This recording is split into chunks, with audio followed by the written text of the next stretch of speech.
Next మిగతా వార్తల్లో 95 చలాన్లు ఉన్నాయట, 36,380 రూపాయల జరిమానా ఉందట ఒక కారు మీద. కారు స్వాధీనం చేసుకున్నారట ట్రాఫిక్ పోలీసులు. కారుపై ఉన్న చలాన్ల లిస్టు యజమానికి ఇస్తున్న ట్రాఫిక్ ఎస్ఐ రవికుమార్ అట. ఏడేడబడ్డాయో మరి ఇప్పుడు ఆయన తప్పే ఉంది, మీరు ఒకటే పనే రోడ్ల మీద కెమెరాలు పెట్టి ఒకటే పనిగా కొడతా ఉంటే పడి ఉండొచ్చేమో. నడుస్తూనే ఉంది అది. ఇప్పుడు స్పీడ్ ఓవర్ స్పీడ్ వెళ్తే 1200 1300 పడుతుంది, 1035 అనుకుంటా ఐ థింక్. ఇక కారు పొరపాటున సర్వీస్ రోడ్లో పెడితే ఒకటే కొట్టుడు. ఇక ఒకవేళ పొరపాటున ఆయన రోజు ఒక షాపుకి పోతుండ అనుకో, ఆ షాప్ కాడ పెట్టిండు అనుకో, రోజు పడుతుంది. నువ్వు ఎన్ని రోజులు పడితే అన్ని రోజులు. నీకు ఎప్పుడు తెలుస్తుంది? అది వస్తే మెసేజ్ వస్తుంది, లేకపోతే అది నీకు ఆన్లైన్లో పోయి చూసుకునేదాకా నీకు తెలియదు. ఎవరైనా పోలదాసు సురేష్ అట. ఆదివారం కారులో TS09 GE 7619 హైదరాబాద్ నుంచి విజయవాడకు పోతుండట.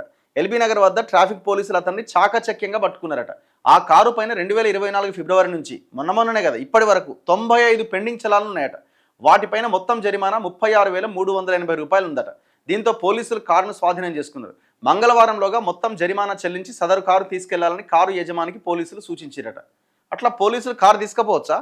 అవకాశం ఉందా?